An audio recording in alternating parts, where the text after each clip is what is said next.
E toi whaatalo whātua le whaupoponga o telefou mai le siufofonga le lau mua mo le nei tae ao. E le imanatu Toby Thomas Smith o le na whaawaina le kiki, e a awhia i sana tustusinga na whai ilunga o penga ta whailangi i le aso tau whaawalea po o le April Fools, na ia tusi ai whaapea, ua ia whaia se whai unga pito i whaingatā o lona o langa, e tāpuni aila na Kiki Club i lone tona, ma le whaupunga i la loifo, e whaapea e le o se post mo le April Fools, peitai, na toi tusi leisia na tustusinga whaapea o lana tala maalie mo le aso tau whaawalea. Na toi tape e sea na tustusinga ina ua toa tele tangata e whaali langona misi alofa, ina ua talitonu o le atapunia lana pisinisi, ma le leiloa o lana talaula. E le iwhaingofiena tali e tangata ai maise o tangata fesosoani i le whaatupenga o lana pisinisi, hana tustusinga, ona ele longo maalie, i isi au whai pisinisi lea ua tapunia la tau pisinisi. E le tatauna ia ulangia, pe whaiani tala wha ata i lea vaenga, e tusai masaunoanga ale au whai tofa i le tamau ainga, na tele na toi wha asoa pe reshare e tangata le poster Smith, mai le o se tūlanga le lei. E whaatolo na tau mawhai se whainga malanga se waalele ale Fiji Airways mai i Sini, e tau mawhai e tūlau ele fiti peitai, ele i mawhai ona tūlau ele, ona ole lolo wa le tau, na toi afe inu kua lofa i tonga, ma malo lo ai, ona ole toatele ole pasese ua tau whai whaasuati, i lunga ole folo le waa, ona ole Niniva, mai le tau mawhai e tui fiti. Ua valo ia le ofisa vai tau, a afianga ni vaenga o New Zealand i le a whao vainu, i le whai unga o le vai aso nei. O le motu i mātu o valo ia e ono a fia i ti munga mamafa, masavili malolosi. O le vaenga lo na whao le a whao lo o ta oto i le vao fiti ma Vanuatu i le taimi nei, ma o lo o se e maalie e se atu, i le tu i saute sa sae. Ua whaamanino e tui si nawe mauli mo to otua Christopher Luxon le palemio New Zealand, e whaapea e le mawhai le malo na fesosoani i tangata ni usila uma, o lo ofea ngai mawhai ngatao le tangatao le pinisini. Mai na te talitonu o le a mawhai o na malamalama tangata i lea vaenga, pe ona lipotia le liti o New Zealand.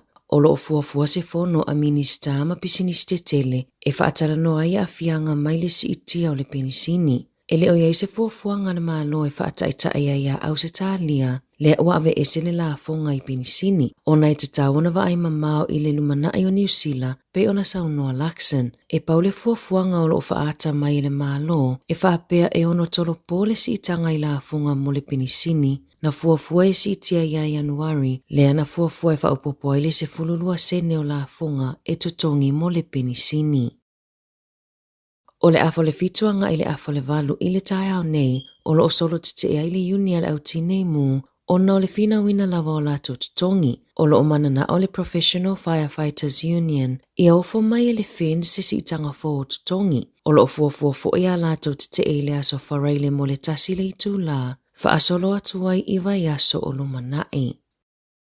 Ua ausia au kilani se matati a fou, mai le te leo tupe maua mai sala ave taavale, ewi ina maua isili poti mua i le whaiti tio numero ave taavale maua sala. I wha amaumaunga mai le ofiso wha amaumaunga aloa i a New Zealand, na whaalia ai, e lata i le whase whanuiva miliona tāla le taua whae o tupe na maua i sala, na tuina atu e le ofiso whela awa inga au kilani i le lua whelua 5. O se si itanga tele pe a wha atusa i le se fuluvalu miliona tāla, na maua i le lua whelua se fulu. Peitai, e le o le toa tele o ave taavale wha sala, le mafuanga o le si itanga i tupe maua mai sala, ai o le te leo wha asalanga i tuina atu i ave taavale. Whaalia i wha amaumaunga, o le lua whelua wha, na si itiai i le silia maleono se lau wha se fulua wheo sala na tusi mo ave taavale. Ai le i wha ititia i le 5 se lau valus fultasi a wheono se lau tolu valu, i le lua whelua 5.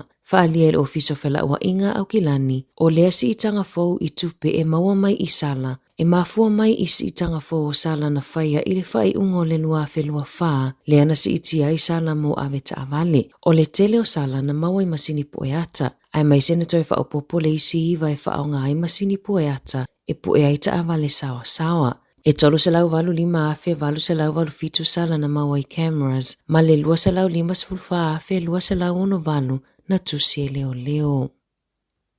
Ua lapata ia tangata e ai ta avale e alu le tiso, i le ono si itia i lunga atu o le fatala i le lita i le vai aso nei. Ua faasilasila le kamupania le zed, le faupopoa o le 5 sene i le lita mo le tiso, a mata atu i le aso lua. Ua o atua i le fatala se 10 sene i le lita mo le tiso. E ono te sima le 3% ua faaititia i le tio o ta avale ma le poloka o ta avale au kilani, pe a faatusa i le taimi lava le nei i le tausanga taluai. E fitu te sima le 3% ua faaititia i le poloka o ta avale i Canterbury, ma le tasi te sima le 9% i Wellington. Isu enga la tamai ale soifua maloloina na faailoa i le lata i le 2 wafe o tangata New Zealand o loo soifua faatasi ma afianga umi mai le COVID-19 po o le long COVID. E fitu te sima le 7% po o le tusa ma le 3 miliona o tangata New Zealand na afia i le COVID. E to o tele tangata na lipotia le iai o ni suinga i le soifua maloloina ina ua mai ana maua i le COVID. A e to o tasi mai le to o se fulutasi o tangata matutua na maua faatolu pesili atu foi i le COVID. O afianga tu maua le COVID e afia i le ngalo mea vave ona le lava maisi a unga. Ua faamaonia i le soifua maloloina New Zealand o le long COVID o se afianga onga e tatawana mataituina totoa e se mai faapitoa ma e le tatawana manatu ma i ai. Ua amatauna whaonga e tangata i kaikohe le Afterpay e tutongi ai whaataunga pay o le whaataunga o le kesi matau mafa. O le Afterpay le e mawhai ai ona whaatau o loa pe tutongi ai au nanga ai tongi muli. Ua whaima fesosoani i tangata ona o le taungata o le soifuanga. O nisi o ainga ua whaonga le Afterpay e whaatau ai tau mafa. Ma ua whaonga tele e tangata ona o le leai o se pasene whaopopo peitai, a misi se pei meni e iai le salatupe whaopopo. E ese lawa finangalo whaalia o tangata o le nuu i le whaonganga o lea au nanga o nisi e manatu whaapea o le whaonganga o le Afterpay. Tusa ua e whaonga ina utupe le i maua, ona o le a mua avele o loa, ai ave ese le tupe mai lau teo ngā tupe, i vai aso muli ane. O kaikohe e telefale o loa ma au nanga e la tau te talia le whaonganga o le Afterpay, e au fia i le pamu penisinia le Z, o fale talavai, o le warehouse, o nisi o fale inisinia, ma fale whaatau ai moenga. E tolu se lauono fitu tāla le tupe e tutongi e se tasi o tangata i le nuu, o pei meni mo o loam au nanga i le vaiaso na whaonga ai le Afterpay, e silia malelima se lau wafe tangata i New Zealand na whaonganga le au nanga i tausanga e iwa ua tuanai.